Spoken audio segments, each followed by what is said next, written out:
Hey guys, Shane here with TheGamesCast for our second video. Well, second review video. Either way, digressing. Today we're going to talk with Philip here. He's our third and final co-host. He'll be in a couple of videos, some he won't, some he will. Basically games that they don't want to review, I'm going to be reviewing. Basically, because I'm the odd one out who likes the games that they don't. In other words, any game that your grandmother or little sister would play, he's your man. Thing. Either way. So, what do you think of Fable? Like, I've played most of Fable series. I played Fable 1, Fable 2 really didn't do it for me. So, is there anything from Fable 1 coming back that would make me actually want to buy Fable 3? No, that's one of the things that I don't like about the way the Fable series is going. They are getting rid of a lot of the good stuff that was in Fable 1 and keeping and just making new stuff that it is good, but the only reason that fans hate the Fable franchise now, whereas they liked it in the first one, is to get rid of a lot of the first things that were in the game. Like, one of the things that annoyed me is that I always considered the first Fable especially to be a more like fantasy RPG, and then it was very like, how would I put it, like brain over brawn, like, or like brawn over brain, either one, like either you're a big guy tanked out in armor killing people with a sword or magicking the crap out of them. But I've noticed in like Fable 2, guns came in, and then after that now they're kind of looking at like a steampunk kind of air, and like that doesn't do it for me, because like when I think Fable, my mind immediately thinks back to Xbox, and I think hacking and slashing, fighting in the arena, all that stuff, and that to me was one of the most perfect RPGs I've ever played. Next to, this is a bit of promotion here, but Golden Sun for the Game Boy, get it, play it, brilliant game. Either way, you played it, you liked it, yes? Yeah, I liked it. Obviously there were bits I didn't like, but I know what you're saying about the whole hacking and slashing or choosing magic. They've completely gone away from that, where you're pretty much a mage warrior. Like in Fable 1, unless you did the trick that I did, where you hero saved in the middle of the arena, kept all your points, and then made yourself a tank. By the end of the game, you're either a tank, a pretty good archer, or a really good mage, or somewhere in between. Whereas now it's basically, you're pretty much everything rolled into one. Also, you can't die. In Fable 2 they brought in that if you go unconscious, you come back up and you explode in a big repulsive field and knock everyone away. And they kept that for a third one. They did try to change the story around a bit more though. The story is one of the things that I really liked about Fable 3. It's a very gripping storyline. A lot of the actual storytelling effects that they used were really good. I'm not going to spoil any bit of it, but when you get to Aurora, you'll be in for a pretty good treat. But then also nice bit of spoiling. Hey, I'm not saying what's happening there, you know. That's like saying, oh, in Harry Potter, someone dies. Not Well, telling who. In Fable, someone dies. No animals were harmed, except for wolves and wasps. What about Hobbs. Hobbs? That's the word. Yes. They're not animals though, they're turned out weird. Anyway. Bad experience in Fable 1 with Hobbs, let's just say that. Yeah. Hobbs Cave was a bitch. I loved Hobbs in Fable 1 because they were so tough to kill, but in Fable 2 and 3 they just became shit. Although I did like the Hobbs in Fable 2 with the stilts. They were pretty funny. They were funny. No, but either way, stepping away from it, one of the features I've seen talked about in forums and stuff like that is people would say the arena mode to add in a multiplayer feature where you pit yourselves up against other players. Like in Fable 1, I could see that being perfect. I'd love, but how would that work with Fable 3? Because there's talk about Lionhead Studios bringing that in for Fable 4. Hopefully they'll listen to their fan base and actually do Fable 4 a lot better. Fable 3, they have the same kind of mixing with your heroes as they did in Fable 2. Can I pause there for 1 second just to point out there's actually a person sitting here now. He's Terry. He's tied up and gagged. We can't actually say anything, neither can he. See, his hand. Well, his hand's free. Hopefully his range isn't actually close enough to punch me in the face. Please try to test there. No, see, nothing. But either, oh, touche. So that odd little pause or the stroke was actually Terry. Now, continuing anyway, adding a bit of humour to our videos for once. Basically, you get to mingle with the other hero. One thing that's good is in the first game when you did co-op, you basically got given a computer generated hero. In this, if you have another file on your Xbox, you can do co-op with the other person. So it's a bit more fun. No, Fable 2. Oh, you said the first one. No, I meant the first one where they had co-op. Oh. I should mention it. But either way, we're gonna digress here. Okay, so let me think.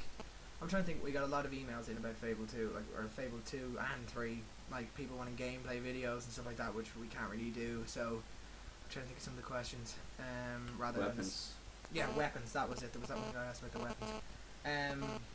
What are the main differences? Is there still steampunk elements? Because that doesn't do it. For me. No. Well, other than the rifles and pistols, there aren't really any steampunk elements in it in terms of design. But I was really disappointed with the weapons. I liked the whole idea, like when they first released it, that your weapons evolve with you. And I thought that was going to be really cool, until I realized that the weapons evolved with you, but they didn't evolve with you the way you wanted them to. So if I go in and I kill, and I want to be a really nice guy, and I want my weapon to look like pretty much an angel sword, and I go into a village, and I go in and I accidentally turn the safety off, which is one good thing you can do. If bandits are attacking a village and you don't want to kill the villagers, you put safety on, so you only kill the bandits. Hang on, this is my bandit killer weapon. Safety off. Well, no. I'm running up to a child. Oh. Yeah, you can never really kill children. When I'm really evil, I want to kill children, but I can't. That's lovely. When I'm feeling particularly evil, nothing cheers me up more than waking up in the morning and stabbing a child in the face. Yep. But if the weapons, they don't evolve as you want them to. So if I go into a village and I accidentally kill a guy, then my weapon levels up. It levels up and it says, your weapon has basically evolved because you were a bloodthirsty bastard. Killed the one guy by accident, and now I look like a demon dagger with a really nice hilt and a glowing aura. Now see, one thing I really want to see in a game is basically, like, straying away from Fable for a tiny bit of second, is when they say weapon evolution, I want to see, like, you choose what weapon, like your bow or a gun or a sword. Well, no, if you play Fable 3 enough, you will actually cop onto how they're evolved. Like, I really wanted my sword to have this really cool bone hilt, and I figured out that if you kill a lot of zombies, your weapon evolves with a bone hilt. So I got my sword, chopped up loads of zombies, then when I evolved my weapon, it became Well, I mean that, like, there's certain elements, like, for me as a player, like in most RPG games and most of the games, I try to be as sneaky as I can. Like, I'm an assassin character. Yeah. But there's nothing like that for Fable. Yeah, but see, like, there are elements that I'd like to see. Like, not everyone, like, there are, believe it or not, some people love to be healers, archers, like melee tanks. Who likes being a healer? No, healers are fun.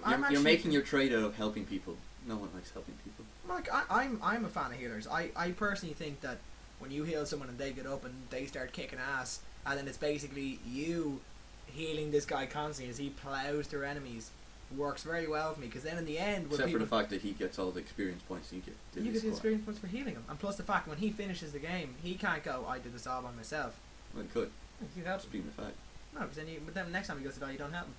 He dies a slow and painful death. This is Xbox we're talking about, so I don't think we're going to be seeing a lot of MMO action on the Xbox. Unless, of course, you people want to know about MMOs, in which case I can do my own little segment about MMOs. Don't you say a word. Yeah, because I'll just kill them all. Yeah. I'm not particularly into MMOs. But either way, right, we're nearing the 10-minute mark, and we probably bored these poor people to death.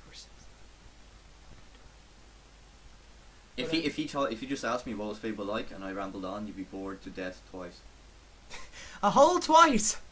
No, but so any final words on Fable, that if people who are thinking, either fans of the series or people who aren't fans of the series, what would you say to them if they're deciding whether they want to buy it or not? Well, I'd say buy it. I was always a fan of Fable. I bought the second one. I had to trade it in because I was low on cash, but I would have kept it.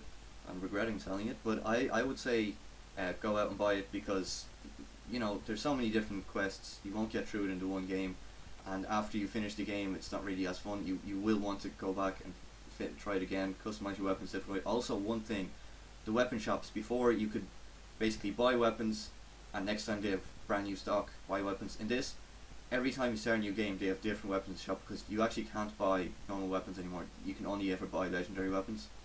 So basically, every time you start a new game, you get different legendary weapons. It's kind of like an Oblivion feel. Each playthrough is different. Yeah, well, not as much as Oblivion.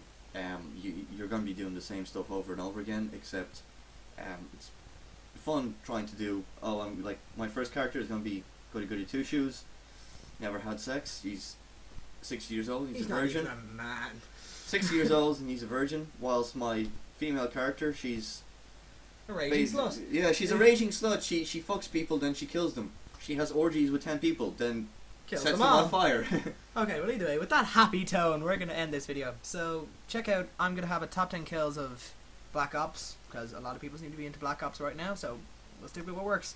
So, And as for me, my probable next game will be Assassin's Creed Brotherhood, because I like it, and these two don't. but feel free to email me. I'm going to post the email address below, so if you have a clip that you like, or that you yourself have done, like email it in and it might make it to the list. And then subscribe and then you'll know when the video comes out. And if not, it may make it to the next release. Or if you want to ask me any questions on Fable. Alright I guys, love Fable. well we're hitting the 11-minute mark just Fable. there. Fable, yes, Fable. stop saying Fable. Okay, we'll catch you all next week then. Soviet Russia, something.